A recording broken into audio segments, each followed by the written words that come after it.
본 방송에서 제공하는 투자 정보는 투자 판단에 대한 조언입니다. 방송에서 제공하는 주식의 가치, 가격 상승 및 가격 하락에 대해서는 방송사에서 보장하지 않습니다. 시청자 여러분 안녕하십니까. 오늘장 내일장 2부 출발하도록 하겠습니다. 2시 34분 지나고 있고요. 장 마감까지는 55분 정도 앞두고 있습니다. 짧은 시간이 남아 있습니다. 얼마 되지 않는 시간이지만 많은 종목 짚어볼 예정입니다. 라이브 매매타임 함께 하실 텐데요. 여러분이 궁금하신 종목 상담까지 하단의 번호 100원의 정보 이용료 추가되는 샵 0082번을 통해서 활짝 열려 있으니까요. 문자 상담들 많이 남겨주시길 바랍니다. 또 매수 포착 타이밍 기회온 종목이 있다라고 지점 연락이 오면 바로 지점으로 전화 연결해서 어떤 종목인지 짧고 굵게 들어보는 시간까지 오늘도 알차게 준비가 되어 있습니다. 오늘 저는 일정 2부 라이브 매매 타임 함께 해주시길 바랍니다. 자, 이 시각 시황 변동 상황부터 확인해 보도록 하겠습니다. 코스피부터 만나보도록 하죠. 2460선 아직까지도 회복이 안 됩니다. 0.54% 하락하고 있고요. 13포인트 정도 지금 낙폭이 기록이 되고 있습니다. 일중 흐름들을 살펴보도록 하죠. 2467포인트대부터 쭉 하락을 해서 조금 전 시간 한 2시경에 2456포인트 저점 터치했고요. 지금도 저점 대비해서 1포인트밖에 올라오지 못하고 있습니다.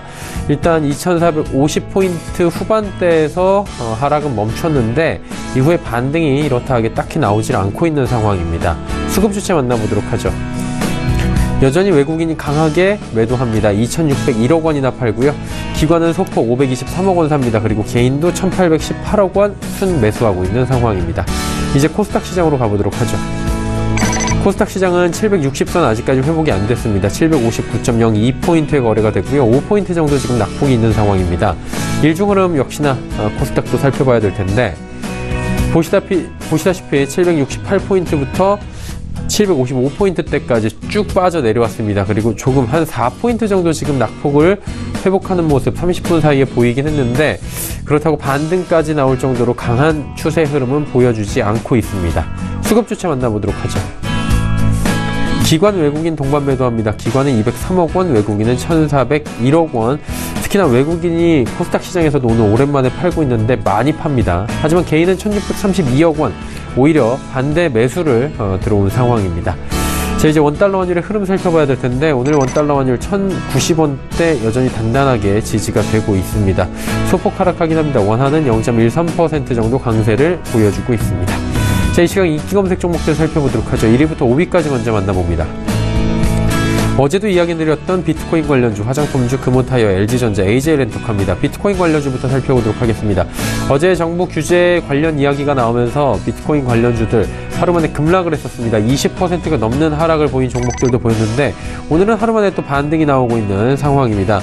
일단은 시카고 옵션 거래소가 비트코인 선물 거래를 시작을 했다라는 부분, 그리고 금융에 편입이 되면서 기관 투자자 참여로 거래가 정상화될 것이다 라는 기대감도 함께 반영이 된 모습인데 일단 우리 정부 당국은 일단은 강력한 규제가 좀 나올 예정이다 라고 오늘자 신문에서 또 밝힌 바가 있기 때문에 언론 보도를 통해 밝힌 바가 있기 때문에 이 부분 반드시 체크하셔야 될 부분입니다. 자, 다음 화장품 관련주입니다.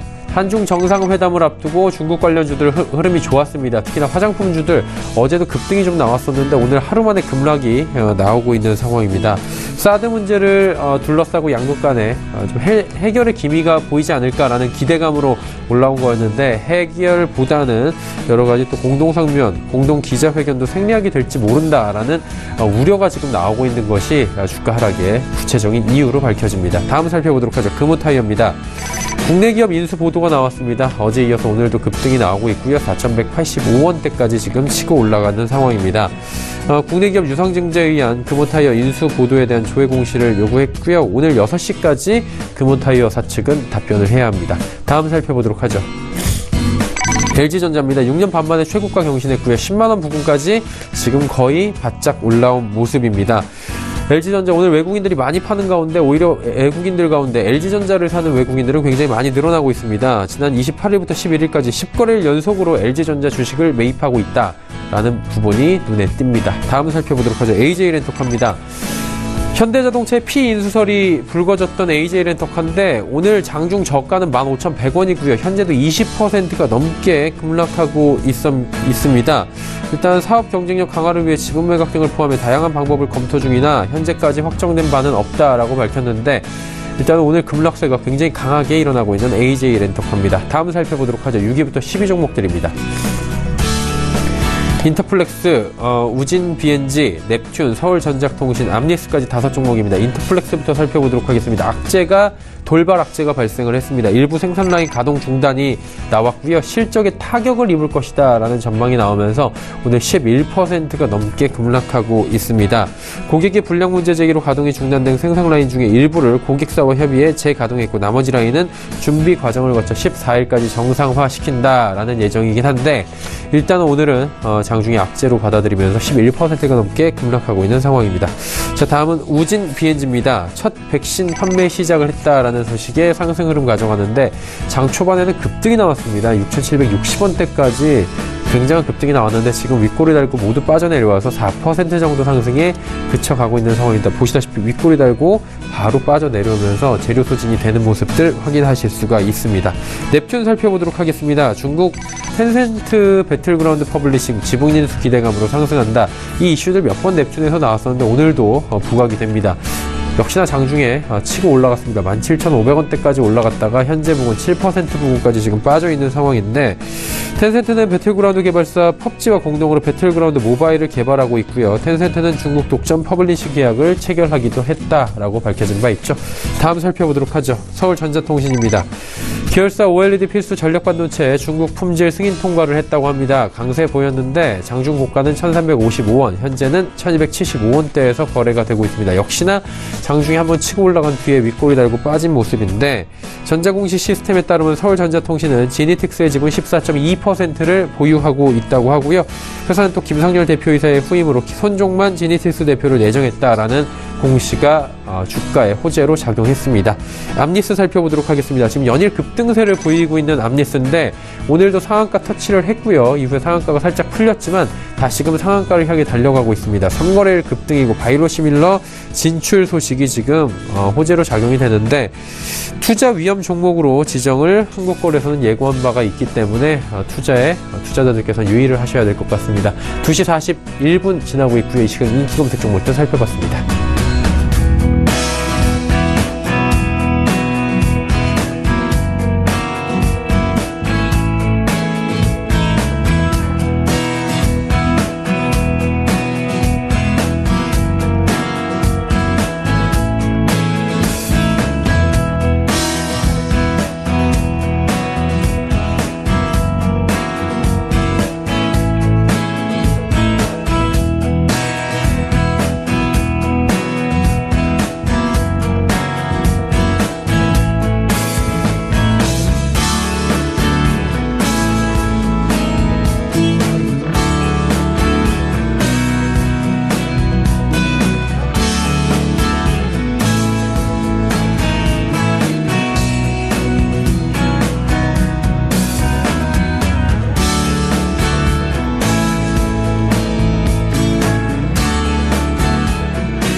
초특급 종목 공개 라이브 매매 타임.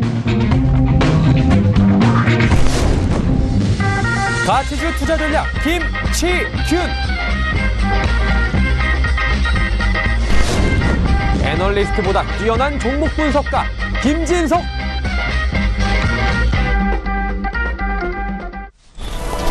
오늘 장내일장 2부 라이브 매매타임 본격적으로 출발합니다. 많은 종목 이야기 준비가 되어 있습니다. 그리고 하단에 번호 100원의 정보 이용료 부과되는 샵 0082번을 통해서 종목 상담 남겨주시면 됩니다.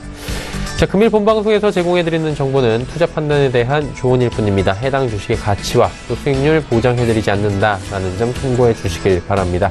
함께 하시는 분들 바로 소개해드리도록 하겠습니다. 헌터스 경제연구소의 김진석 소장, DB금융투자 버머지점의 김치균 대리 두 분과 함께합니다. 어서 오세요. 안녕하세요. 안녕하십니까. 네. 김진석 소장과 먼저 종목 이야기 나눠봐야 되는데 연기금에서 주로 매도한 종목들이 있다고요? 네, 그렇습니다. 아시는 것처럼 지난 11월 30일 이후에 연기금이 시장을 순매했었고요.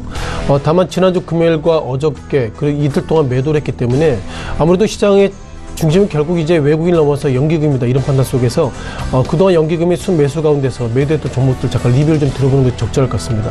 자, 무엇보다 그 지난 11월 달에 그 이제 김성주 국민연금공단 이사장이 취임했고요. 어떻게 보면 연기금을 가장 핸들링할 수 있는 기금운용본부장이 현재 공석 상태인데 이런 상태이기 때문에 연기금이 상당히 방향성이 좀 랜덤하다 이렇게 말씀을 드려보도록 하겠습니다. 이시작현재 연기금이 어저께는 매도가 있었지만 오늘은 이시작현재 5억 정도 순매수가 있다는 것을 다시 한번 말씀을 좀 드릴 필요가 있는 것 같고요. 자, 일단 첫 번째 종목부터 리뷰를 좀 드려보는 것이 적절할 것 같습니다.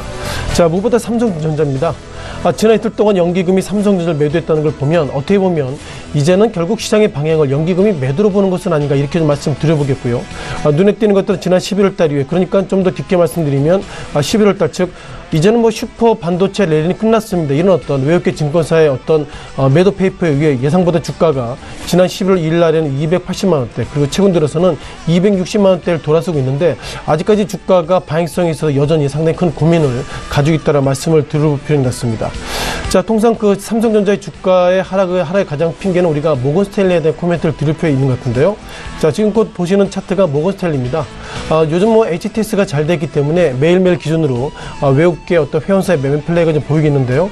자, 눈에 띄는 것들은 지난 11월 초에 연일 외국계가 이제 매도를 보이고 있었습니다만 지난 7거래일 전에 즉 3거래일 동안에는 순매수가 있었습니다만 지난 2017년 4월 달 이후에 누적적으로는 매도를 보이고 있어서 모건 스탠리는 결국 기본적인 스탠스가 주가가 오르더라도 나는 팔겠다 그런 스탠스를 상당히 많이 가지고 있고요. 따라서 최근 들어서 주가가 소폭이나마 하락세가 멈춰 있다 하더라도 모건 스탠리는 여전히 매도하겠다 그런 관점으로 모건 스탠리의 매도 그리고 연기금의 매도 가운데서 지난 이틀 동안에 삼성전자를 매도했다라고 말씀을 드리도록 하겠습니다. 자, 두 번째 현대차에 대한 부분인데요. 자, 현대차에 있어서 상당히 의견은 상당히 분분하게 있는 것 같습니다. 무엇보다 어제도 상당히 급락의 모습을 보이고 있었고요. 어제 가운데서는 그 현대차의 주가가 장중에 5% 정확하게 5.6% 급락을 보이기 때문에 과연 이것이 현대차만의 문제인지 아니면 또 다른 이벤트가 있는지 그런 부분들이 우리가 다시 한번 좀 꼼꼼히 좀 보여야 될 것 같습니다. 자, 무엇보다도 어제 같은 경우에는 기관과 외부 있는 매도를 하고 있고요. 자, 개인만이 매수하고 있어서 최근에 매매 플레이가 결국 시장이 어려운 가운데서 개인만이 시장을 이끌고 있다 이렇게 좀 말씀 드려보겠습니다. 자, 눈에 띄는 것들은 어저께 주가가 약 5%의 장중의 급락세가 상당히 커지고 있는 것이 현대차의 모습인 것 같고요. 현대차 이외에도 기아차의 패턴도 좀 물론 하락폭은 적어졌습니다만 지난 3거래일 하락을 딛고 오늘은 약 현재 방향성을 저하고 있지 못한 보합세 가운데서도 기본적으로 현대차, 기아차 그리고 또 하나 보실 현대모비스 이런 종목들의 주가가 예상보다 좀 하락세가 커지는 것이 어쩌면 이제는 수출주 가운데서 삼성전자에 이어서 현대차 이런 종목들을 연기금이 부정적으로 보는 것은 아닌가 이렇게 말씀드리겠습니다. 자, 어저께 현대차 하락 이유를 뭐 지금 증권사 페이퍼, 월가 페이퍼를 보면 일본과 그 유로존 즉 자유무역 협정이 체결됐다 그런 관점으로 하락됐다고 말씀드려보겠는데요. 자, 그러면 일본 업종 가운데서 운송 업종에 대한 어떤 주가의 어떤 매매 패턴을 좀 보여주겠습니다.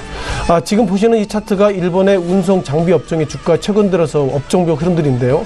자, 눈에 띄는 것들은 어저께는 모르겠습니다만 한국, 일본과 그리고 유로존의 자유무역 협정 체결 이후에 주가가 소폭이나 밀렸음에도 불구하고 2017년 온기 즉 2017년 지난 4월달 즉 1931선부터 최근 들어서는 기본적으로 이번에 체결 관련돼 가지고 일본의 자동차 업종 그리고 운송장비 업종은 상당히 좋을 것 같다고 보겠습니다.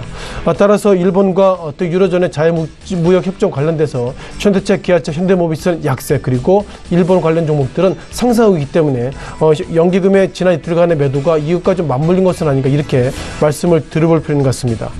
자, 세 번째 우리가 보셔야 될 종목은 삼성중공업 부분인데요. 자, 삼성중공업 예상보다 의외의 모습을 좀 가지고 있습니다. 아시는 것처럼 회사 측에서 발표를 했죠.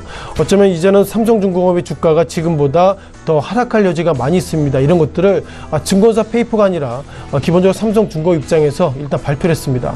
자, 무엇보다 올해 증권사는 삼성중공업 예상보다 좋게 봤는데 회사 측 입장에서 보면 올해도 실적이 부진할 것입니다. 그리고 2018년도 내년에도 부진할 것입니다. 평가를 가지고 있는데요. 기본적으로 회사가 이렇게 부정적 얘기를 왜 했을까 이런 좀 고민을 많이 가지고 있습니다만 지난 3개월전 가운데서는 12,500원대 시작 현재는 7,570원이기 때문에 어쩌면 최근 들어서 이렇게 삼성중공업 즉 회사 측에서 이런 실적 부진을 발표하고 있다는 걸 보면 어쩌면 삼성중공업이 작년에 이어서 올해도 구조조정했는데 앞으로도 구조조정할 여지가 있다. 그런 것들을 좀 선제적인 시그널을 좀 제시하는 것은 아닌가 이렇게 좀 말씀을 드려야 되기 때문에 최근에 주가의 급락, 물론 오늘 같은 경우에는 20원 정도 상승한 7,560원입니다만 기본적으로 주가가 이쯤이면 내년의 실적 부진 그리고 올해 실적 부진을 다 반영한 것은 아닌가 이렇게 말씀을 드려볼 필요인 것 같습니다. 자, 그렇다면 이거 증권사 페이퍼를 좀 보셔야 할 것 같은데요.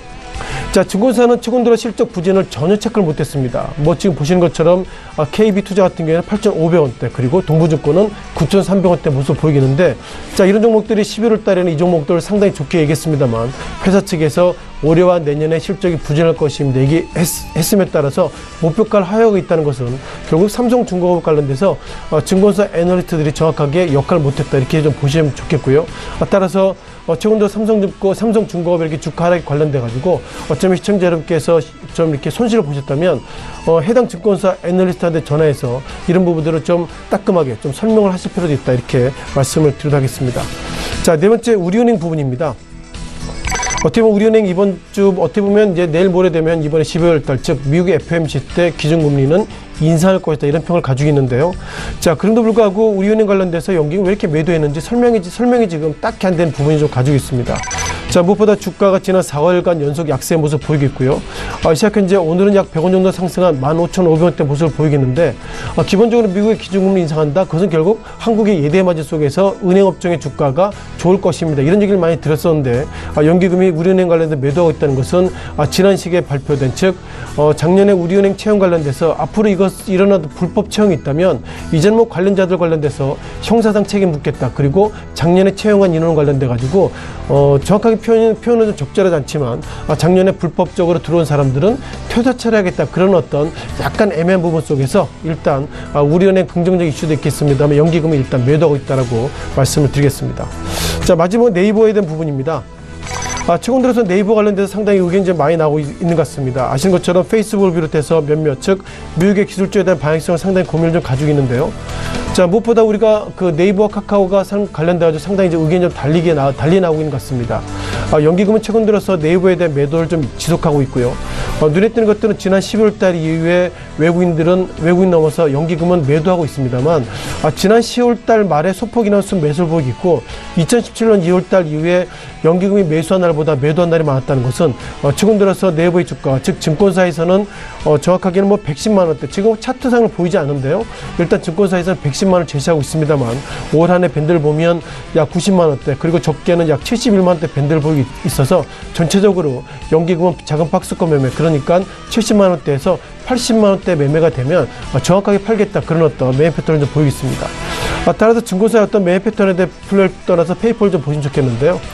최근 들어 주가가 80만 원대 공방을 보이고 있음에도 불구하고 증권사에서 평균적으로 100만 원대 그리고 110만 원대 제시하고 있다는 것은 증권사에서 네이버의 주가를 예상보다 부정적으로 보였다고 말씀드려보겠고요. 따라서 네이버의 주가 증권사에서는 110만 원을 제시하고 있습니다만 기본적으로 80만 원대 전후로 인해서 연기금 매도하고 있다는 거 보면 전체적으로 연기금 입장에서 보면 80만 원이 되면 이제는 매도하겠다 그런 색깔을 전체로 상당히 큰 특징으로 보이고 있던 것 같고요. 정리하면 지난주 금요일과 그리고 어저께 매도했던 종목들 연일 연기금은 앞으로도 좀 예상보다 매도세가 좀 커질 수 있다 그런 관점으로 부정적인 말씀도 이어서 드리겠습니다. 네, 삼성전자부터 네이버까지 연기금이 주로 매도한 종목들 5종목 살펴봤고요. 이제 김치균 대리와 이야기 나눠보도록 하겠습니다. 대리님 오늘 어떤 종목부터 와볼까요? 네, 삼지전자부터 말씀드리겠습니다. 요즘 5G 통신 관련주들의 주가 움직임이 좋은데 삼지전자도 이런 5G 관련주들 중 하나입니다. 그런데 다른 관련주들에 비해서 좀 주가 상승세에서는 좀 소외된 종목이라서 소개해드리는 거고요.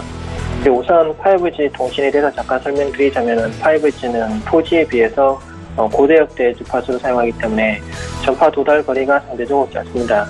이 때문에 전파가 미치지 못하는 음영 지역이 생기게 되고 이 음영 지역을 없애기 위해서 중계기라든가 아니면 소형 기지국 장비를 만드는 업체들이 수혜를 볼 것이다. 이런 전망이 이전부터 있었습니다. 최근에 그 평창 올림픽을 앞두고 5G 상용화에 대한 기대감이 커지면서 관련주들이 좀 오르고 최근에 좀 올랐고요. 오늘 좀 빠지고 있긴 하지만은 삼지전자는 LG U+의 최대 중계기 납품 업체 중 하나입니다. 1997년부터 지금까지 LG U+의 주력 밴드였고요. 그 다음에 LG U+ 수요 물량의 60%가량을 공급해온 업체입니다. 또 초소형 기지국인 고출력 풍토스를 개발해서 올해 하반기에 납품을 진행할 예정인 걸로 알고 있고요. 향후 LG U+가 5G 인프라 구축 시에 동사가 이제 수혜를 볼 것으로 예상해서 말씀드린 겁니다. 매수 목표 가격은 현재가로 제시해드리고 매도 목표 가격은 12,000원으로 제시해드리겠습니다. 다음은 코이버 말씀드리겠습니다. 지난주 처음 소개해드렸던 종목이고요. 주가가 좀 단기간에 많이 올라서 이격을 많이 벌여놓은 상태에서 오늘 가격 급락이 좀 나왔습니다. 그래서 이격을 좀 좁혀나가고 있는 상황이고요. 추가로 주가 조정을 받을 가능성이 크다고 보며 만약에 주가가 추가로 하락하게 된다면 이제 분할 매수 전략으로 이제 매수하는 것을 고려해 볼 만한 종목이다. 이렇게 말씀드리겠습니다. 코이브도 앞서 설명드렸던 삼지전자와 마찬가지로 5G 관련 종목이고요. 5G 인프라 구축에서 소형 기지국이나 중계계 설치만큼 필요한 것이 망고도화 작업하고 양자암호화 기술입니다. 코이버는 광정송 장비를 개발하고 판매 중인 회사입니다. 코이버가 만드는 이테락 POTN 장비하고 그다음에 ROADM이라는 장비에 있어서는 타업체 대비해서 좀 기술력이 있는 것으로 이제 알려져 있습니다. 5G 통신에 기반이 될 10기가 인터넷이 도입이 된다면은 이 코이버가 만드는 장비의 매출이 증가할 것으로 지금 증권사도 예상을 하고 있고요. 그리고 또 점점 보안의 중요성이 강조되고 있는데 코이버는 양자 암호화 기술을 개발해서 자사 제품에 해당 기술을 적용해서 납품을 준비 중에 있습니다. 그래서 향후 5G 통신 인프라 투자가 시작된다면 동사의 실적 전망을 좀 낙관하는 편이고요. 그런 차원에서 말씀드리는 겁니다. 그리고 SK텔레콤 말씀드리겠습니다. SK텔레콤의 주된 추천 근거는 앞서 설명드렸던 삼지전자와 코이버와 마찬가지로 5G 통신 도입 때문입니다. 삼지전자와 코이버 같은 통신 장비 관련 기업들 같은 경우에는 통신사들이 인프라를 구축할 시점에는 실적이 급히 성장하지만은 인프라가 구축되고 나면은 실적이 둔화되는 것을 반복해 왔습니다. 그러니까 사이클이 있기 때문에 투자 시점과 투자 회수 시점을 선택하는 것이 되게 이제 중요해지는 거고요. 그런데 5G 통신이 도입되면 구조적으로 성장할 수밖에 없는 기업이 있는데 그것이 이제 통신사입니다. 5G가 깔리고 나면은 이를 기반으로 해서 4차 산업혁명이 퍼지게 되고 그렇게 돼서 트래픽이 증가하게 되면 통신사의 실적 또한 성장해 나갈 것으로 전망하고 있습니다. 그리고 자율주행차가 도입이 되면은 자율주행이 가능하게끔 차 한 대당 통신 서비스를 제공해야 되는데 이거는 마치 휴대폰 가입자 한 명이 더 늘어나는 것처럼 통신사 입장에서는 통신 시장의 소비자가 늘어나는 그런 효과를 낳게 됩니다. 이런 이유 때문에 5G 시대가 도래하게 되면 통신사의 구조적인 성장이 가능하다 이렇게 말씀드리는 거고요. 중장기적으로 안정감을 가지고 투자할 만한 종목이라고 생각해서 이제 말씀을 드린 겁니다. 사실 앞서 말씀드린 장비조 같은 경우에는 지금 제가 알기로는 5G 관련해서 기술 표준이 아직 명확하게 정의되지 않은 상태라서 지금 사실 테마성 이슈로 오르는 측면이 많고요. 그렇기 때문에 무작정 장기 보유하시기보다는 이렇게 좀 급락했을 때는 주가 매수하시고 다시 주가 올랐을 때는 매도하시는 전략으로 트레이딩 관점으로 보시는 게 좋을 것 같고요. 반면에 SK텔레콤 같은 경우에는 5G로 가는 건 거의 시대의 추세이기 때문에 간다고 보고 좀 중장기적으로 안정감을 가지고 투자할 만한 종목이라고 보시면 되겠습니다. 그래서 매수 목표 가격은 현재 가격으로 제시해드리고요. 매도 목표 가격은 35만 원으로 제시해드리겠습니다. 그 다음은 네이버 말씀드리겠습니다. 지난주에 네이버 주가 별 변화가 없었고요. 네이버의 주된 추천 근거는 제4차 산업시대를 준비하고자 관련 기술 투자에 좀 적극적이다 이것입니다. 그리고 내년에는 작년하고 올해 관련 투자를 많이 했고요. 내년에는 이런 관련 투자로 인한 가시적인 성과가 나오는 첫 해다 이렇게 기대하고 있습니다. 특히 클라우드 서비스하고 인공지능 사업의 성과가 기대가 되는데 네이버 클라우드 서비스는 보안 인증을 기반으로 해서 정부, 학교, 병원, 금융권 같은 공공기관을 중심으로 해서 고객군을 확대해 나가고 있는 사항입니다. 그리고 또 내년부터 수주가 본격화될 것으로 전망하고 있고요. 인공지능 사업 분야에 있어서는 대우건설, LG전자, LG U+ 등과 제휴하면서 인공지능 생태계를 구축하고자 노력하고 있습니다. 네이버의 인공지능 기술 같은 경우에는 음성 검색의 좀 정확성을 높여서 검색의 영역을 기존의 텍스트 위주에서 음성으로 확대시킬 전망이고요. 이를 통해서 쇼핑이라든지 컨텐츠 유통, 그리고 검색 시장에서 네이버의 시장 지배력이 더욱 강화될 것이다. 이렇게 예상을 합니다. 이러한 클라우드 서비스하고 인공지능 사업의 그 성과가 좀 과시된다면은 네이버의 향후에 새로운 이제 먹거리가 창출되는 거고, 그렇게 해서 매출 성장이 이루어진다고 보고 있습니다. 그렇게 된다면은 좀 현재 답답한 주가는 좀 더 상승할 수 있는 요인이 있지 않나 이렇게 보고요. 매수 목표 가격은 이제 현재가로 제시해드리고 매도 목표 가격은 100만 원으로 제시해드리겠습니다. 그리고 다음은 삼성중공업입니다. 삼성중공업은 제가 좀 좋게 봐서 그동안 계속 좀 매수 관점을 말씀드렸는데, 지난주 6일 장 개시 전에 유상증자 계획을 발표를 했고요. 유상증자 계획을 발표하면서 실적 전망을 제시했는데, 올해 영업이익이 4,900억 정도 손실이 날 것이다. 그리고 내년도에는 영업이익이 2,400억 정도 손실이 날 것이다. 이렇게 해서 최근 몇 년 동안 영업 손실이 계속 이어질 것이다. 이렇게 가이던스를 회사에서 내놓았습니다. 올해 타사 대비해서 수주 성적이 상당히 좋았고, 내년에도 좀 해양 설비 쪽으로 수주가 이어질 것으로 예상해서 이 회사를 좋게 봤던 좀 증권사들도 많았고, 시장에서도 좀 긍정적으로 보고 있었는데 이게 좀 상당히 충격으로 왔고요. 그래서 기관과 외국인의 매물이 이어지면서 주가가 급락한 상황입니다. 수주 부분에 문제가 있는 것은 아니지만은 올해 수주도 74억 달러를 무난히 할 것으로 보이고 있고, 그리고 또 내년에 수주 목표인 79억 달러도 달성할 것으로 보이고 있긴 하지만은 내년도 또 매출 감소, 그리고 또 그로 인해서 또 원가 구제에 대한 우려, 그리고 유상증자 이슈로 인해서 주가가 급락한 이후에 바로 올라가기는 힘든 상황이라고 보입니다. 그래서 제가 말씀드린 이후에 주가 이렇게 많이 급락해서 좀 상당히 좀 그렇긴 하지만 일단 매도 의견을 드려야 될 것 같고요.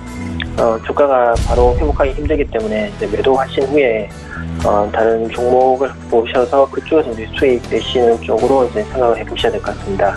네, 이상입니다. 삼성중공업 같은 경우 최근에 이슈가 터졌기 때문에 단기간 반등보다는 일단 정리를 하시고 다른 종목으로 갈아타는 것을 권유를 해주셨습니다. 자, 문자 상담 이어가도록 하겠습니다. 5691번님께서 옴니텔 8,900원에 10% 비중인데 추가 매수해서 더 가져가야 됩니까? 라고 여쭤보셨어요. 김진석 소장님 어때요? 옴니텔은 기본적으로 가상화폐에 대한 코멘트를 좀 잠깐 말씀을 드릴 것 같고요. 아무래도 시청자께 사셨다면 2017년 8월 달에 이 종목이 1,450원까지 갔기 때문에 그 이후에 주가가 밀렸을 때 아마 사지 않는다 이렇게 말씀드려보겠고요. 자, 옴니텔은 시청자 여러분께서 아시겠지만 기본적으로 이 종목이 그 빗썸에 대해서 일정 부분 지분이 있기 때문에 이와 관련돼서 시장이 좀 뜨겁게 반응한 것은 아닌가 보겠습니다. 눈에 띄는 것은 이 옴니텔의 주가 그동안 그렇게 변동성이 큰 종목 아닙니다만 2017년 3월 달에 2,700원대 그리고 8월 달 즉 약 3개월 4개월 만에 약 4배 정도 급등했고요. 이렇게 주가 급등했을 때 기본적인 이유가 빗썸 관련돼서 그리고 비트코인 관련돼서 상당히 관심이 커졌다고 보겠습니다. 다만 최근 며칠 동안 주가가 상당히 변동성이 커지고 있고요. 기본적으로 변동성이 커졌을 때 정부 당국 입장에서 보면 자, 비트코인 관련돼서 규제하겠다 그리고 매매거래 정지하겠다 상당히 좀 험악한 얘기가 나오고 있기 때문에 기본적으로 빗썸 관련된 일정 지분이 있는 옴니텔의 주가가 상당히 하락했다 이렇게 보겠고요.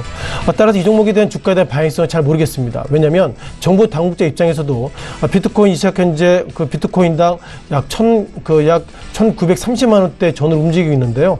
정부 당국자 입장은 이렇게 보고 있습니다. 지금 1,930만 원이 거래되고 있지만 이것에 대한 가치를 보정할 수 없습니다. 그것이 정부 입장이기 때문에 과연 기본적으로 비트코인의 주가를 대해서 변동성을 정부가 담보하지 못한다면 옴니텔의 주가도 결국 담보하지 못하지 않을까 이렇게 말씀드려보겠고요.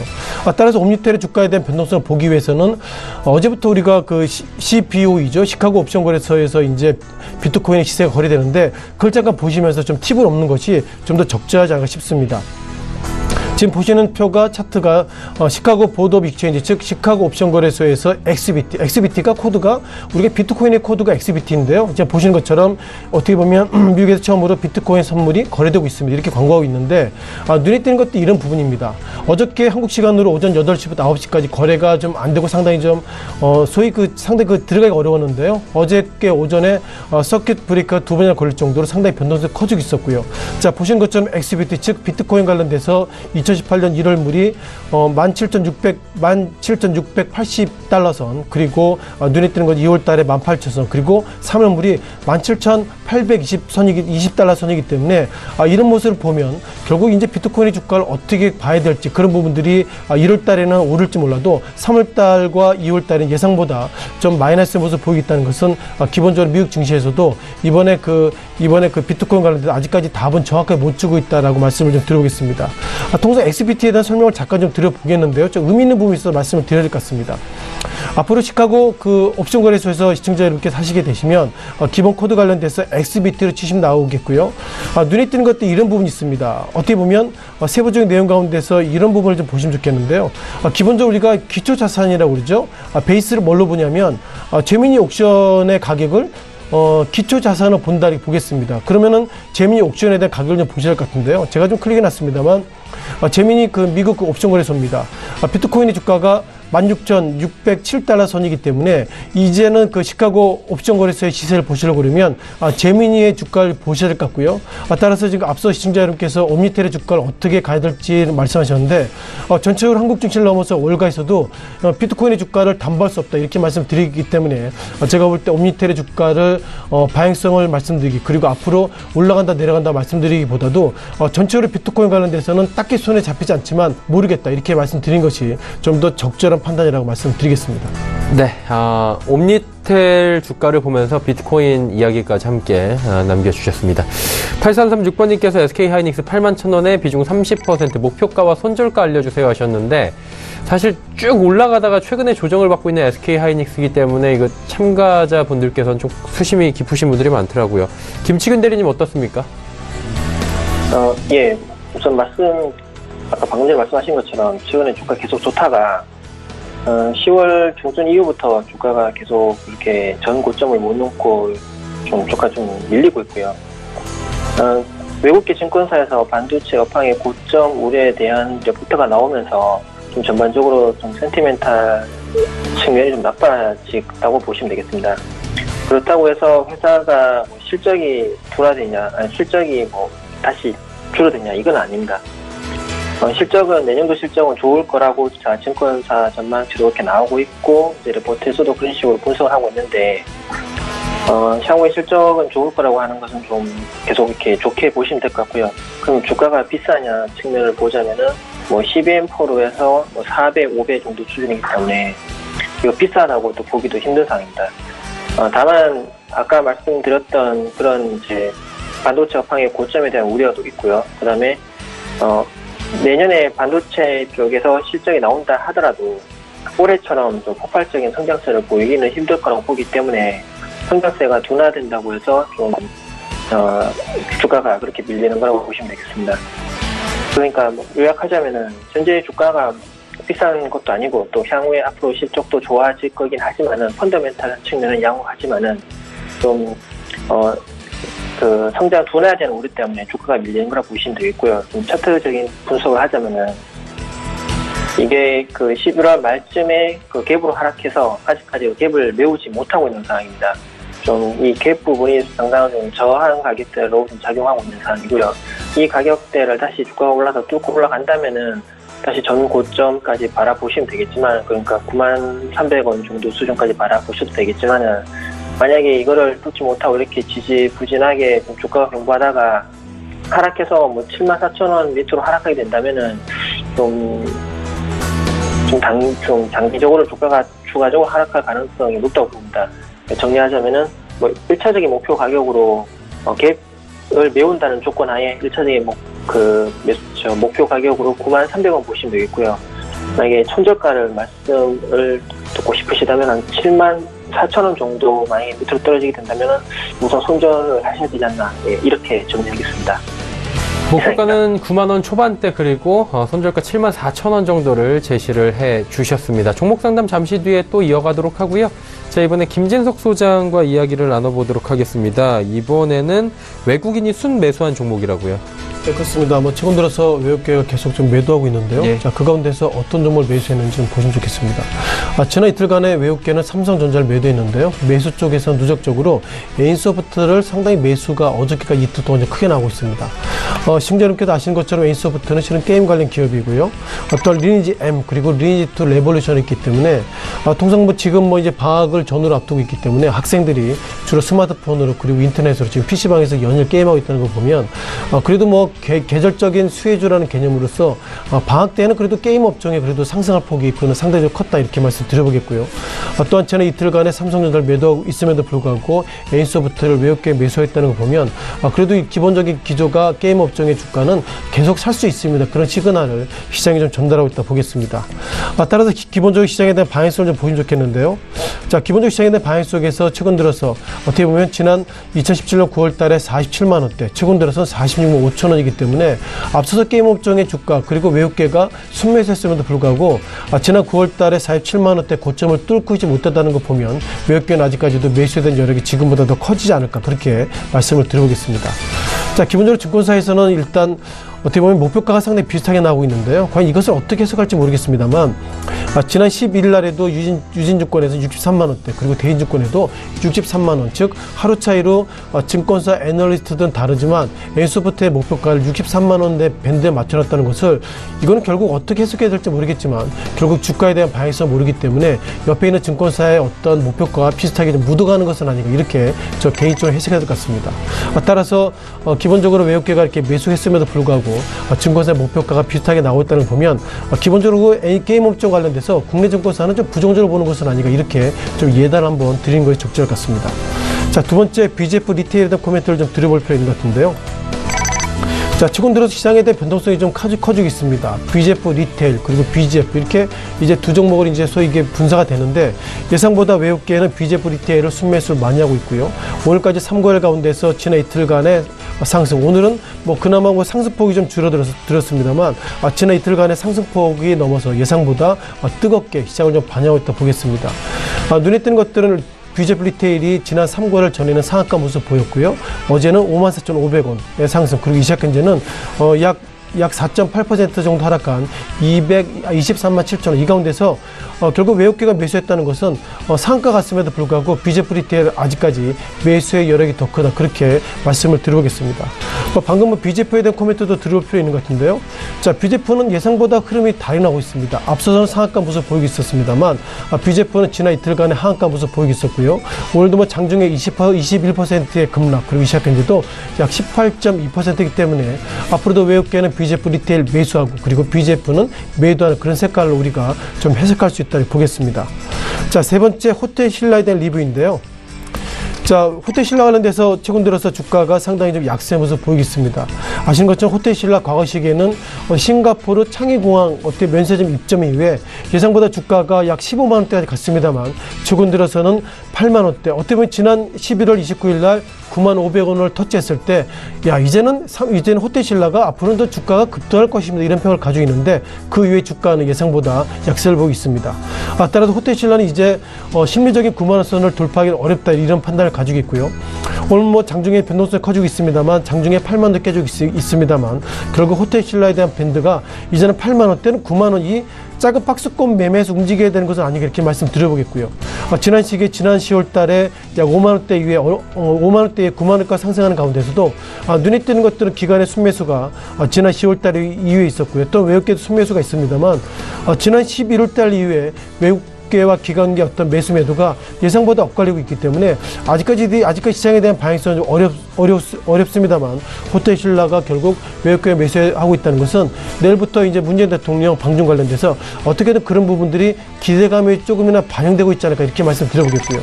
따라서 최근 들어서 중국 관련주 오늘 소폭이나마 하락하고 있는데 중요한 것은 내일부터 문재인 대통령의 중국 방문 어떤 그런 관련된 이벤트가 어떻게 될지 몰라도 그런 부분들 아직까지 시장은 좀 냉담하다 이렇게 말씀을 드리도록 하겠습니다. 네 번째 네이처셀에 대한 코멘트를 드려보겠는데요. 자, 많은 부분들이 셀트리온 관련된 종목들의 변동성이 커지고 있고, 그러다 보니까 이제는 또 다른 모멘텀이, 이제는 줄기세포주가 그나마 시장에 좀 모멘텀을 가지고 있지 않나, 이렇게 좀 말씀드려보겠습니다. 따라서 시장의 변동성 가운데서 지난 3개월 전에는 네이처셀이 하한가 모습을 가지고 있었고요.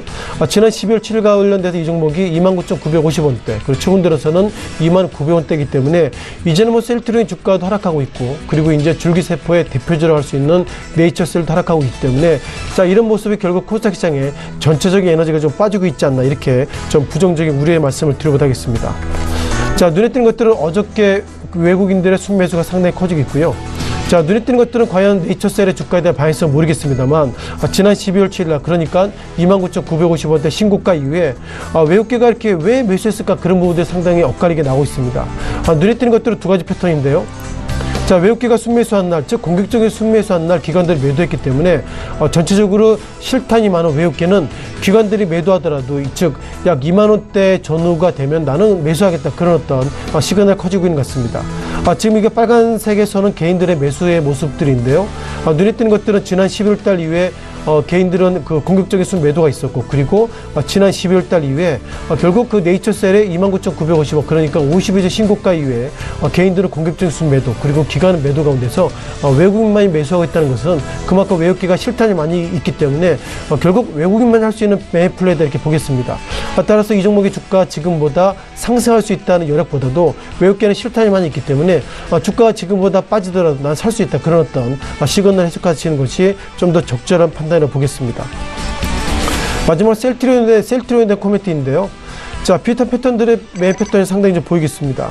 아신 것처럼 셀트리온 관련돼서는 개인의 변동성이 상당히 커지고 있고요. 지난 11월 달, 정확하게는 11월 16일 날 69,200원대, 이때는 우리가 셀트리온, 그리고 셀트리온 제약, 셀트리온 삼형제가 상당히 주가가 상당히 급등하고 있는 가운데서 최근 들어서 이런 종목 가운데서 셀트리온의 주가가 지난 11월 20일 날, 그러니까 228,000원대 이후에 최근 들어서 약세 모습 보이겠습니다. 물론 지난 이틀간의 외국계는 소폭이나 매수하고 있는데, 아직까지 이런 매매 패턴보다도 외국계보다도 기관들이 최근 들어서 매수하고 있는데요. 중요한 것은 셀트리온 삼형제 관련돼서 개인들의 매수세가 지난 11월 초까지는 누적적으로, 그러니까 11월 초 이후에는 개인들 매도하고 있습니다만, 최근 들어서 소폭이나 매수하고 있는 가운데서 전체적으로 셀트리온에 대한 방향성은 정할 수 없습니다만, 지난 금요일 그리고 어제 가운데서 외국계 매매 패턴 가운데서 네이처셀, 그리고 셀트리온, 즉 바이오 관련주, 줄기세포주 논란이 있음에도 불구하고 외국계는 순매수했다는 것이 지난 이틀간의 큰 특징이라고 말씀을 좀 드려보겠습니다. 네, 외국인들이 순매수한 종목 NC소프트부터 셀트리온까지 쭉 살펴봤습니다. 자, 이제 김치균 대리의 5종목 또 바로 들어가 봐야 될 텐데, 김치균 대리님 어떤 종목부터 가볼까요? 네, 삼익THK 말씀드리겠습니다. 삼익THK는 LM 시스템하고 메카트로 시스템을 생산하는 회사인데, 그 LM 시스템이라는 것은 큰 무게가 실리더라도 기계나 이제 물체가 부드럽게 직선 운동을 하게 하는 자동화 설비입니다. 그 메카트로 시스템은 이 LM 시스템을 사용해서 빠르고 그다음 또 정밀하게 위치 제어하는 시스템하고 로봇을 만드는 것을 말하고요. 이 회사의 제품은 IT하고 그다음에 자동차 산업 등에 많이 쓰이고 있습니다. 2년 전에 삼성전자하고 한국로봇융합연구원하고 공동 연구해서 육축 다관절 로봇 개발에 성공을 하였고요. 제4차 산업혁명 관련 기술 중 하나가 로봇 분야인데, 이 로봇이 가장 적용이 많이 되는 곳이 제조 설비 분야입니다. 제조 설비에 있어서 기존 산업용 로봇이 하지 못하는 정교한 작업이나 아니면 사람과 협업이 필요한 부분에서 작업하는 로봇 같은 경우에는 관절 움직임이 상당히 좀 정교해야 됩니다. 현재는 일본 기업하고 미국 기업들의 강점을 가지고 관련 시장을 좀 리드해 나가고 있는데, 국내 기업들 중에서 로봇 관절 쪽으로 기술력을 가지고 있는 기업은 이 회사라고 생각이 들어서 이제 말씀을 드린 거고요. 다만 최근에 주가가 많이 올랐고, 그리고 급하게 이제 매수해야 될 필요가 전혀 없다고 생각이 들어서 매수 목표 가격을 좀 상당히 낮게 제시해 드리겠습니다. 그래서 만약에 18,000원까지 주가가 조정받는다면 그때 매수해 보시라고 말씀을 드리겠고, 매도 목표 가격은 25,000원으로 제시해 드리겠습니다. 그 다음은 이제 SM입니다. SM의 주가는 34,000원까지 하락했다가 어제 좀 반등을 했는데, 오늘 중국 정상회담한 후에 공동성명이 없을 것이라는 뉴스가 나오면서 반락하고 있습니다. 동사 주가 상승 배경 중 하나가 중국과의 좀 관계 개선으로 중국 시장 재진출로 인한 이제 중국 시장, 중국 실적 성장세였는데, 이 부분에 문제가 생기면서 주가가 빠진 것으로 그렇게 풀이가 됩니다. 그렇지만 중국 부분을 제외한다고 하더라도 내년도 SM의 실적 상승을 좀 좋게 보고 있고요.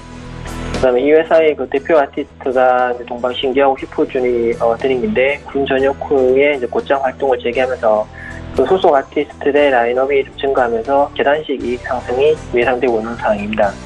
그리고 신규 광고 사업과 콘텐츠 제작관의 좀 시너지 효과를 좀 기대하고 있고요. 다만 좀 단기 악재성 이슈가 나왔기 때문에 약간 좀 조정을 있을 거라고 보입니다. 그래서 보수적으로 접근해서 33,000원을 매수 목표 가격으로 제시해드리고요. 매수하시게 된다면 전 고점까지 보유한 후에 매도하는 매매 전략을 말씀드리겠습니다. 다음은 CJCGV 말씀드리겠습니다. 지난주 CJCGV 주가는 좀 큰 움직임이 없었고요. 전일 72,400원에 장을 마감하였는데 최근 가격은 저평가된 가격으로 생각해서 매도 목표 가격은 9만원으로 그대로 유지하고 매수도 지금 현재가 매수를 말씀드리겠습니다. 국내 극장 업황이 좀 개선되고 있다는 점도 동사의 투자 포인트가 되겠지만은 주된 추천 근거는 해외 사업 역량의 성장 가능성 때문입니다. CJCGV는 중국하고 터키 그리고 베트남에서 이 지역들이 글로벌하게 주요 영화 성장 시장으로 이제 분류가 되는데 이쪽에서 상위권 사업자가 CJCGV고요. 그다음에 글로벌 극장 설비 투자가 증가세를 보이고 있고 동사 같은 경우에는 몇 년 전부터 해외 투자를 계속해 지속해 왔기에 누적 스크린 증가에 따른 이익 발생 구간에 진입해서 이익 규모와 그 다음에 이익률이 동반 증가할 것이다. 이렇게 리포트에서 분석하고 있습니다. 중국, 터키, 베트남 같은 성장 지역 노출도가 가장 높은 국내 극장 사업자라는 점이 주된 투자 포인트가 되겠고요. 그리고 베트남 법인하고 중국 법인이 좀 상장이 계획되어 있습니다. 그래서 주가를 상승을 이끌 만한 이슈가 잠재되어 있기 때문에 좀 매수 관점으로 말씀을 드린 거고요. 올해 9월 이후부터 기관 매수세도 꾸준히 이어져 오고 있어서 중장기 투자 관점으로 투자할 만한 종목이다. 이렇게 말씀드리겠습니다. 그 다음은 이제 경동라비엔입니다. 경동라비엔의 주가는 11월 중순경에 21 이평선을 하회한 후에 주가를 회복하지 못하고 21 이평선 아래에 머물고 있고요. 처음 소개해드릴 때부터 매수 목표 가격으로 45,000원을 제시해드렸는데 45,000원 아래 가격에서는 매수로 대응하셔도 된다고 봅니다. 매도 목표 가격은 6만원을 제시해드리고요. 경동라벤의 지난해 매출을 기준으로 매출 비중이 국내가 약 52% 그리고 해외가 약 48%인데 최근 중국의 매출 성장이 주목할 만한 점입니다. 중국의 환경 문제 때문에 가스 보일러 비중을 높이면서 경동라비엔의 중국향 보일러 수출이 좀 계속 성장이 일어나고 있고요. 그 다음에 내년에 설비 투자를 통해서 중국 내의 생산 능력을 지금의 3배 수준으로 키울 예정입니다. 물론 내년에 지금 최근에 중국이 좀 가스 난에 처하면서 석탄 난방을 일부 지역에 허용하긴 했는데 환경 문제로 인해서 구조적으로 가스 보일러 시장이 커져 나갈 것으로 이제 전망하고 있습니다. 향후 성장 가능성이 높은 중국 시장 덕분에 이 회사가 매출 성장을 보일 것으로 예상해서 매수기를 드리겠습니다. 다음은 넷마블 게임즈입니다. 넷마블 게임즈 같은 경우는 2주 전에 넷마블 게임즈의 주가가 급락을 했는데 곧 회복해서 전일 21이평선을 상향 돌파하였고요. 이제 안착하는 모습을 보이고 있습니다. 매도 목표 가격으로 22만원을 제시해드렸는데 매도 목표 가격을 그대로 유지하도록 하겠습니다.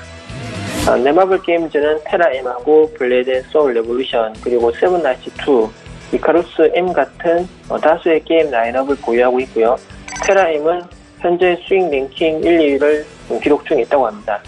출시 첫날 일 매출은 30억 후반대를 기록한 것으로 추정이 되고요. 리니지2 레볼루션 같은 경우에는 모바일 MMORPG 장르가 잘 성공할 가능성이 낮은 지역인 북미하고 유럽 지역에서 일 매출 5억 원 정도를 거두고 있어서 선방하고 있다. 이런 평가를 받고 있습니다. 향후에 모바일 MMORPG 장르가 인기를 끌 가능성이 높은 중국 시장에 진출 시에 이제 실적 성장이 이루어지리라고 예상을 하고요.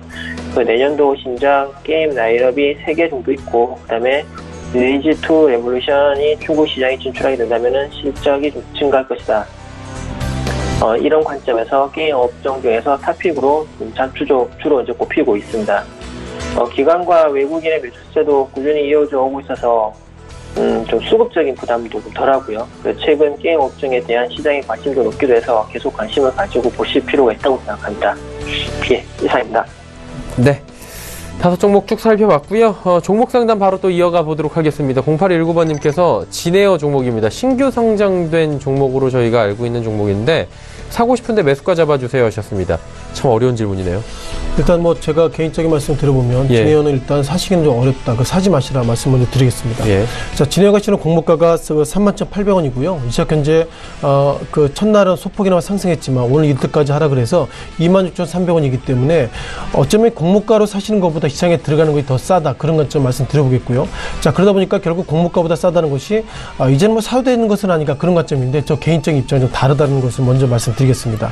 자, 보시는 것이 결국 우리가 전자공 시스템 보시면요. 진에어가 일단 증권 발행하게 되면 이게 전자공 시스템에 이것이 씌워 놓습니다. 즉 우리가 얼마나 이렇게 상장했을 때 그런 데이터가 나오고 있는데 눈에 띄는 것도 이런 부분입니다. 통상 우리 사주 통상 각 회사가 우리 사주 상장을 하게 되면 20%를 우리가 우리 사주를 소위 띄워주죠. 그러다 보니까 240만 주는 우리 사주 직원들에게 우리 회사가 상장하니 이제 우리 회사의 주식을 살래 이렇게 하겠는데 결국 기본적으로 그러면 직원들이 거의 다 20%면 거의 다 받아야 되는데 현재 보면은 기본적으로 그 배정은 직원들한테 240만 주가 되고 있고요. 막상 청약을 한 결과가 보면 65만 주입니다. 이게 어떤 의미냐면요. 직원 입장에서도 현재 공모가가 너무 비싸기 때문에 본인도 안 사고 있습니다. 그 회사의 사정을 잘 알고 있는 직원이 본인이 결국 공모가 말씀드려보면 31,800원인데 불구하고 직원이 240만 주 가운데서 60만 주밖에 안 샀다는 걸 보면 직원 입장에서도 공모가가 너무 비쌉니다. 이런 판단이기 때문에 직원이 안 사는 걸 결국 시청자 여러분께 사실 필요가 없다고 말씀드려보겠고요. 따라서 이런 부분들이 결국 어떻게 보면 공모 물량 가운데서 많은 부분들 240만 주 가운데서 어떻게 보면 그 우리 사주 청약이 적어졌기 때문에 보니까 미래에셋대우가 대부분을 다 인수했습니다. 뭐 천만 여주를 인수했고요. 아무래도 이것이 결국 최근 들어서 총액 인수가 되기 때문에 미래에셋대우가 진에어를 통해서 이득 본 게 아니라 제가 보기에 평가 손실이 커지고 있다 보겠고요. 가장 눈에 띄는 것들이 이런 얘기가 있었죠. 의무 보유 확약 기간입니다. 그러니까 이 종목을 살면 너는 언제 팔 것이냐 그런 어떤 확약을 받아봤는데 15일부터 6개월간 내가 팔지 않겠다 평을 가지고 있는데 미확약 즉 아무데나 팔겠다 물량이 870만 여주기 때문에 제가 볼 때 진에어 주가를 매수하시는 것 지금은 자제하라는 말씀을 드리겠습니다. 네. 짧게 한 종목만 더 가도 될 것 같아요. 5737번님께서 요즘에 좀, 현대차 3인방 굉장히 어렵죠. 자동차 3인방. 기아차를 여쭤보셨어요. 33,100원에 비중 40%. 전략 궁금하다고 하셨는데, 김치균 대리님, 기아차 어떻게 가져갈까요?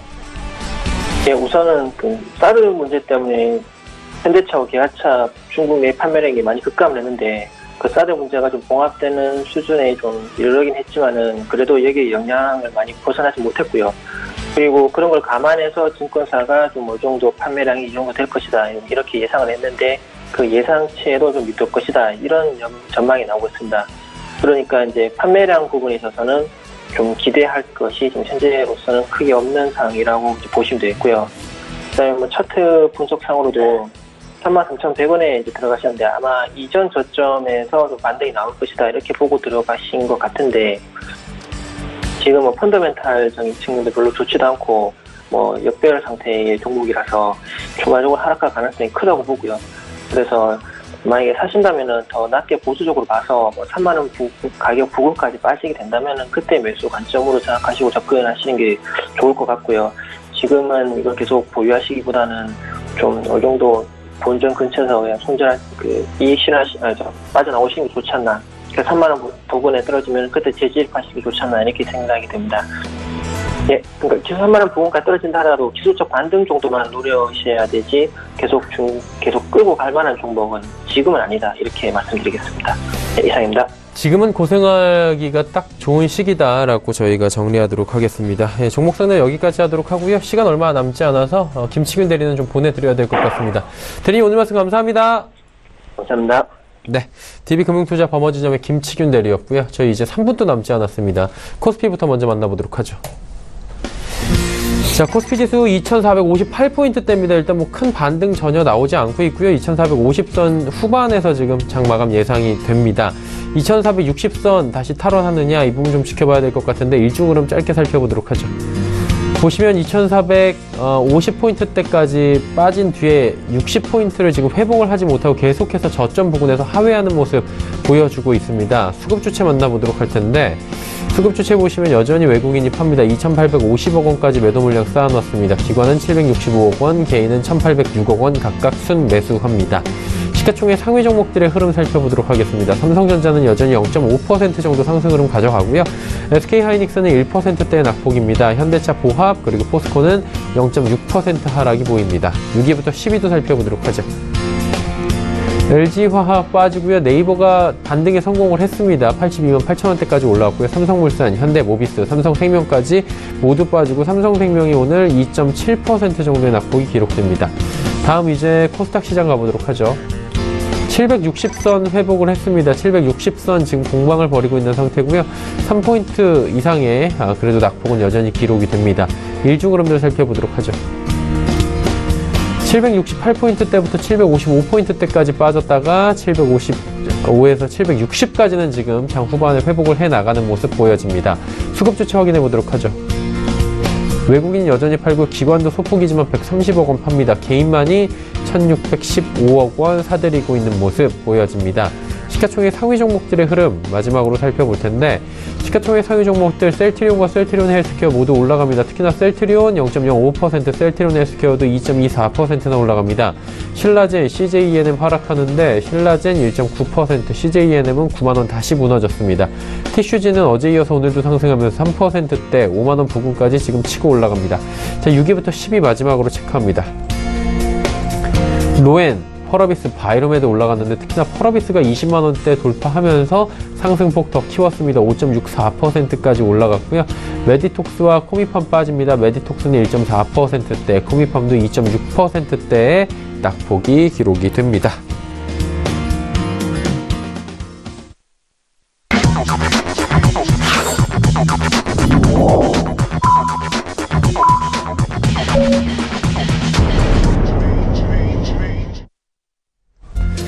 자, 화요일장 장이 모두 마감이 됐습니다. 예, 마감지수 체크하기 전에 김진석 소장과 함께 오늘 장에 대한 이야기, 시장에 대한 이야기 전반적으로 들어보도록 하죠. 어떻게 보셨습니까? 네, 무엇보다 수급 주체 가운데서 외국인들이 오늘까지 5거래일 정도 매도하고 있다는 게 있습니다. 아시는 것처럼 그동안 시장을 이끌었던 중심 가운데 외국인인데, 외국인들이 최근 들어서 5일간 이렇게 왜 매도했는지 그런 부분들이 아직까지 딱히 손에 잡히고 있지 않다 말씀드려보겠고요. 다만 오늘 같은 경우는 장중에 2460선을 겨우겨우 밀렸다 지켰는데, 장 마감하고 보니 2459선입니다. 즉 2460선, 2459선 이 밴드 속에 상당히 움직이고 있다는 것은 결국 주가가 지금보다 더 하락할 여지가 많다 이렇게 말씀드려보겠고요.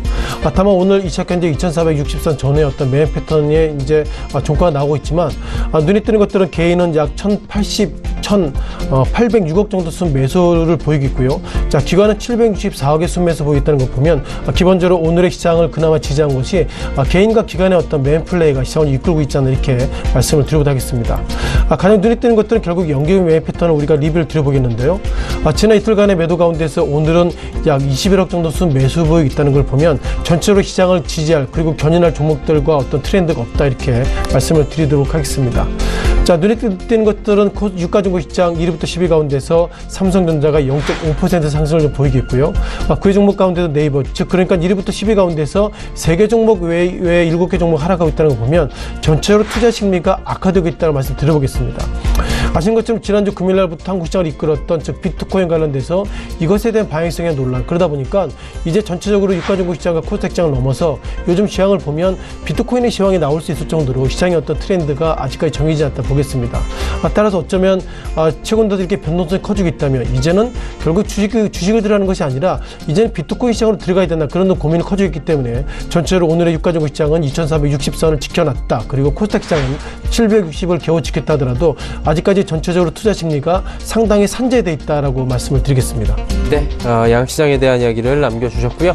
코스피 2460선은 그래도 지켰습니다. 0.42% 내린 2461포인트에 장이 마감이 됐고요. 코스닥 시장도 760선은 지켰습니다. 760.4포인트 0.48% 하락 마감을 했습니다. 원달러 환율 소폭 하락했는데요. 1092원 40전에 상승을 했네요. 1092원 40전에 소폭 상승하면서 장이 마감이 됐습니다. 오늘 장 여기까지 정리해 보도록 하죠.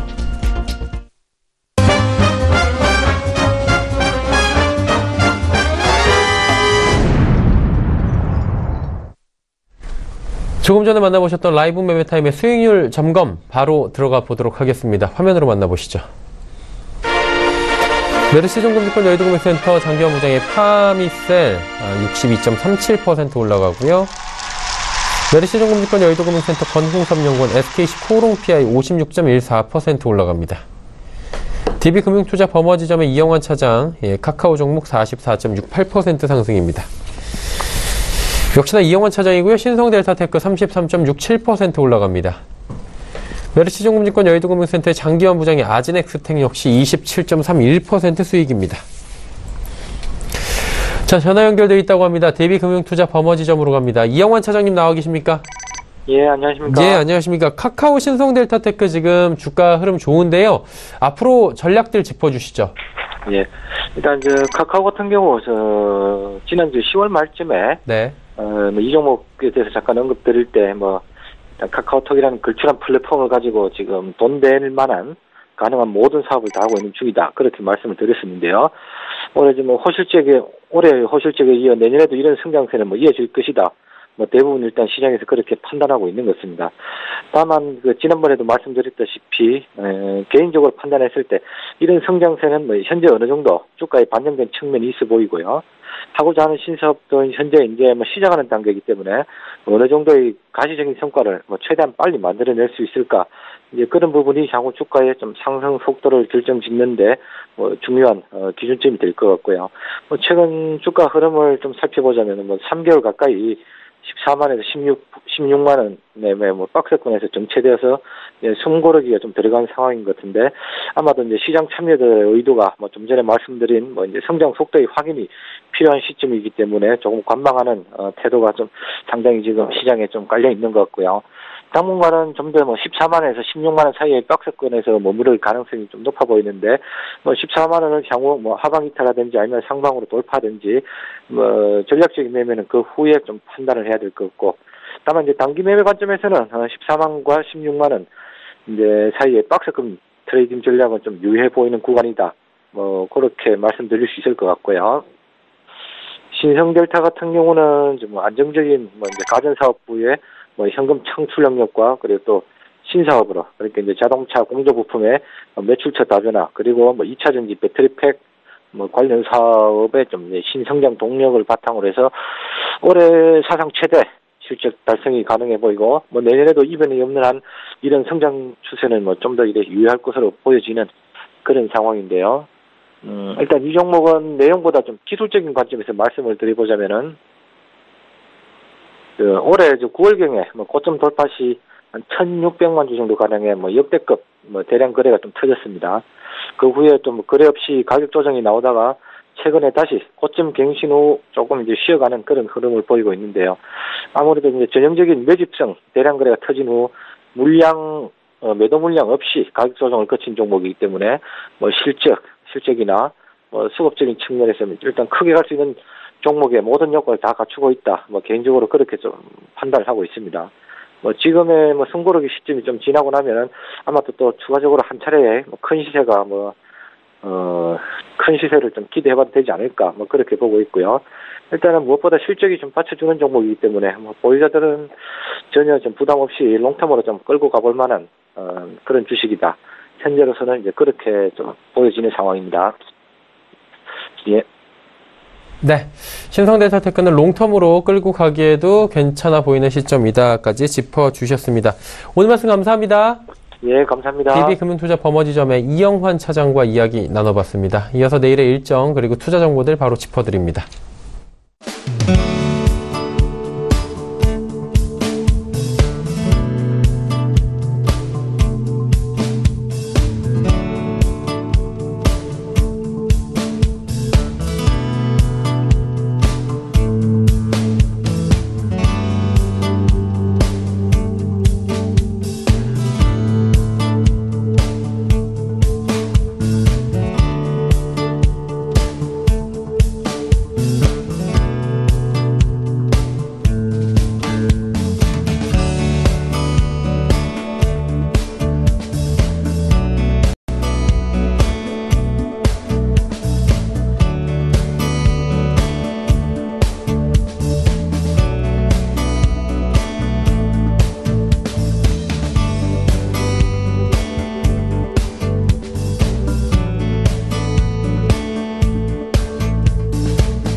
오늘 채널장 2부 함께하고 계십니다. 3시 40분 넘었고요. 오늘의 장은 모두 정리가 됐습니다. 내일의 이슈 짚어보면서 하나하나 대비할 시간입니다.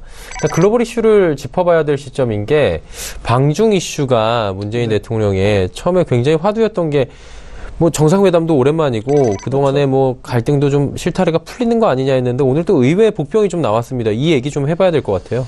네, 아무래도 한국 같은 경우에는 우리가 수출 1위 국가가 중국이기 때문에요. 예. 미국보다 중국이 어떻게 하냐에 따라 상당히 좀 긴장이 커져야 할 것 같은데요. 다만 눈에 띄는 것들은 오늘 소위 중국 관련 이제 종목들의 주가 하락했다는 걸 보면 어쩌면 내일부터 이제 문재인 대통령이 이제 중국 이제 방문하시는데 그런 기대감이 일단 증시에서는 좀 냉담하게 반응하는 것은 아닌가 이렇게 좀 선제적인 해석을 좀 할 필요가 있는 것 같습니다. 어제 좀 기사를 좀 앞서서 기사를 좀 봤는데요. 역대 최대 인원이 순방에 포함된다고 그럽니다. 지난 2015년 그러니까 그 당시에 박근혜 전 대통령 같은 경우에는 약 155여 명의 기업가들이 참석했는데 이번에는 작년보다 지난 2015년보다 상당히 100명 이상 많죠. 약 220여 명의 어떻게 보면 대형 기업가들이 오고 있다는데 자 기업가들이 말이 기업가지 그 가운데 회장이나 각 대표들이 있기 때문에 결국 260개의 기업가 그리고 대기업이 이번에 대중국 방문에 참석했다고 보겠습니다. 자 내일부터 우리가 수많은 기대를 해야 될 것 같은데요. 아신 것처럼 최근 들어서 그 미국이 중국을 향해서 세컨더리 보이콧 그러니까 이제는 북한 관련돼서 이런저런 지원하게 되면 이제는 수출과 수입을 막겠다 이런 평가를 가지고 있고요. 그러다 보니까 세컨더리 보이콧의 결과가 가장 후폭풍이 한국이 수출 국가가 1위가 중국이라고 말씀드렸는데 우리가 중국에 수출할 수 있는 그런 어떤 소위 먹거리가 상당히 적어지는 것은 아닌가 이런 판단을 가지고 있습니다. 자 그러다 보니까 이번에 역대 상당히 많은 사절단이 중국을 가게 됐다는 것은 결국 중국과 그동안 좀 막힌 것을 좀 풀겠다 그런 의지가 일단 한국 입장에서 상당히 강하다고 보겠고요. 앞서 강조드렸던 것처럼 관련주 주가 하락하고 있다는 걸 보면 아직까지 이와 관련돼서 시간이 좀 필요한 것은 아닌가 이런 어떤 코멘트를 좀 먼저 말씀을 드리도록 하겠습니다. 다만 눈에 띄는 것들이 지난 중국의 그 숭타오 그 중국 대외 그 연락부장이죠. 김정은을 만나러 갔는데 만나지 못했습니다. 그래서 우리가 여기서 해석해야 될 것은 우리가 상당히 그 미국과 한국이 중국이 북한을 잘 핸들링한다고 생각하고 있는데 이번에 그 숭타오 중국의 어떤 대외 연락부장이 김정은을 못 만났다는 걸 보면 이제는 중국도 북한 상대로 어떻게 보면 핸들링할 수 있는 힘은 없는 것은 아닌가 이런 우려가 상당히 커지고 있기 때문에 그만큼 중국에 대한 기대가 좀 적어지는 것은 아닌가 이렇게 말씀을 드리도록 하겠습니다. 자 지난 시기에 우리가 10월 31일이죠.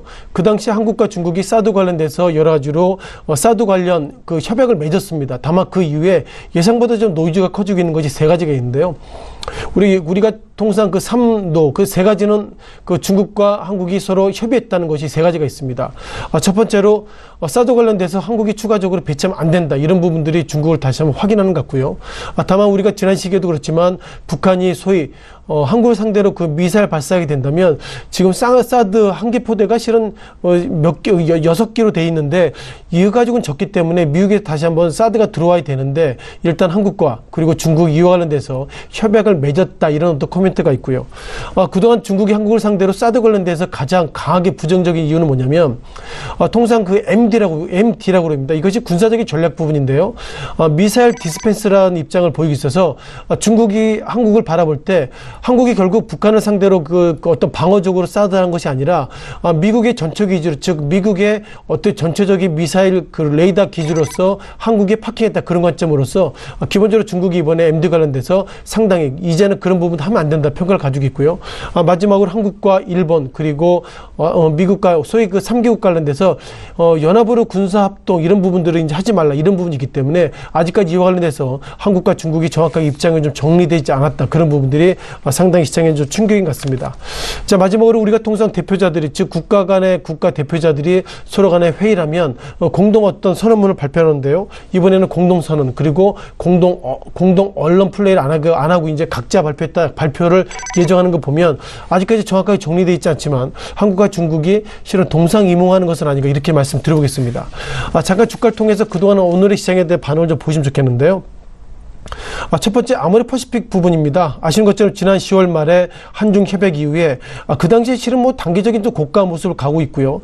또한 12월 5일날 그러니까 이제 문재인 대통령이 이제 중국을 방문한다 이후에 주가가 오히려 하락하고 있고 눈에 띄는 것들은 외국계도 오늘 매도가 커지고 있다고 보겠습니다.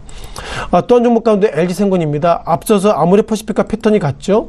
지난 10월 달의 저가 그리고 지난 11월 달 즉 11월 말 이후에 주가가 좀 밀린 것을 보면 LG생활건강도 비슷한 패턴을 가지고 있습니다.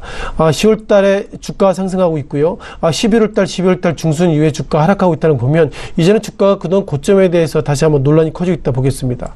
마지막 오늘 가장 하락폭이 컸던 종목 가운데 하나투어 종목인데요. 외국계 매도 가운데서 오늘 6% 하락을 좀 보이고 있고, 또한 통상 중국 사람들이 한국에 온다면 이 파라다이스 이 종목도 지난 12월 초 이후에, 즉 그러니까 한국이 중국을 방문한다 이 이후에 주가 하락했다는 거 보면 전체적으로 그 관련주의 주가가 상승보다 하락폭이 커지고 있다 보겠습니다. 자, 마지막으로 한국콜마의 주가도 하락폭이 커지고 있는데요. 오늘 5%의 하락 속에서 외국계는 연일 매도, 그 가운데서 보면 기본적으로 중국 관련 종목들을 오늘 하락하고 있다는 거 보면 이번에 한국 문재인 대통령이 중국 방문에도, 그리고 많은 사절단이 온다 하더라도 한국의 관련 종목들의 주가 그렇게 수혜가 없을 것이다, 그런 어떤 예단이 오늘 관련 종목들의 주가를 보이는 것 같고요. 따라서 내일부터 문재인 대통령이 이제 중국 방문 이후에 스팟성 뉴스가 나올 때 관련 종목들이 어떻게 움직이는지, 그런 부분들이 내일 시장에 진검승부라고 말씀을 드리겠습니다. 네. 문재인 대통령의 첫 방중 그리고 정상회담과 관련된 그동안의 기대감만 있었는데 우려까지 나오는 부분 하나하나 세심하게 짚어봤습니다. 헌터스 경제연구소 김진석 소장이었습니다. 고맙습니다. 고맙습니다. 본 방송에서 금일 제공해드린 정보는 투자 판단에 대한 조언일 뿐입니다. 해당 주식의 가치와 또 수익률을 보장해드리지 않는다라는 점 다시 한번 강조해드리도록 하겠습니다. 오늘 저녁 일정 저희가 준비한 소식은 여기까지입니다. 내일 오후 2시에 더욱 알찬 소식을 들고 찾아뵙도록 하겠습니다. 함께해 주신 여러분 고맙습니다.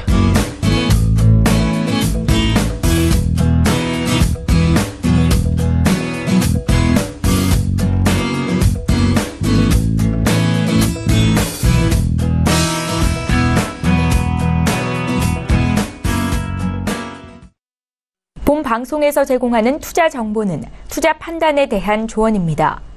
방송에서 제공하는 주식의 가치, 가격 상승 및 가격 하락에 대해서는 방송사에서 보장하지 않습니다.